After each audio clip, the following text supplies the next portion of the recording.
Twigby, did you hear that? I swear, Dern, if this is another joke about the size of my ears... No, I'm serious this time. I think there's something out there.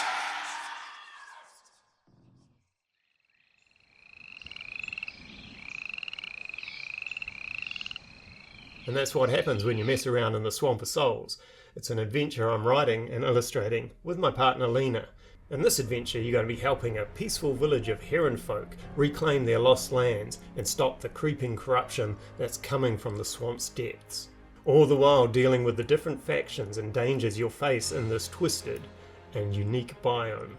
The question is, can you do better than Twigby and Dern? I'm going to hope so.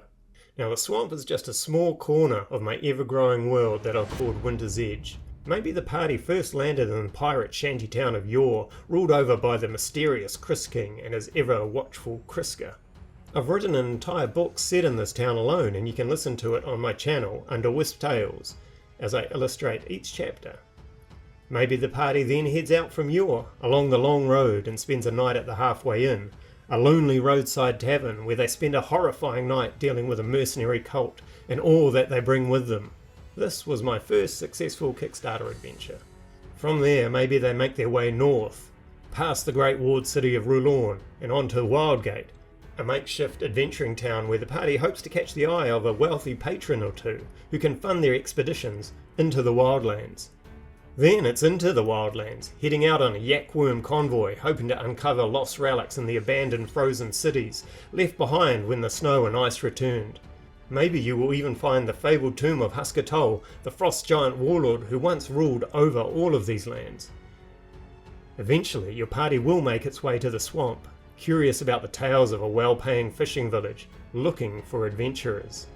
And the beauty of this mini-campaign setting is it's in its own self-contained world, so you can pick it up and put it down in a corner of your own world, ready to go if your adventurers ever head out that way.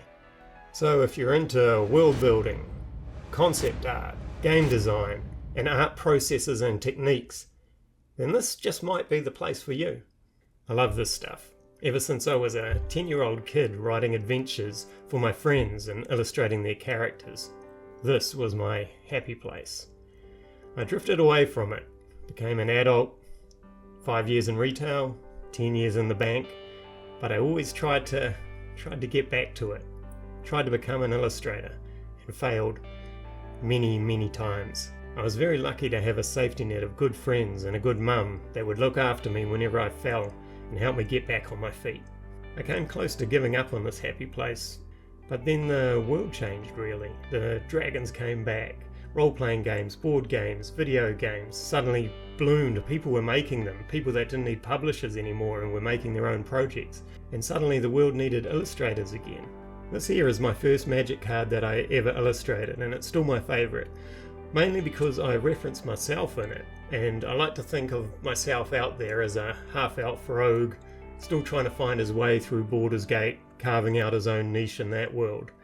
Take a look at the guy. He's a little frayed around the edges, he's past his prime, but look at him, he's still focused on his task, trying to do the best that he can, hoping that that big score is just around the corner that's going to get him back up on his feet.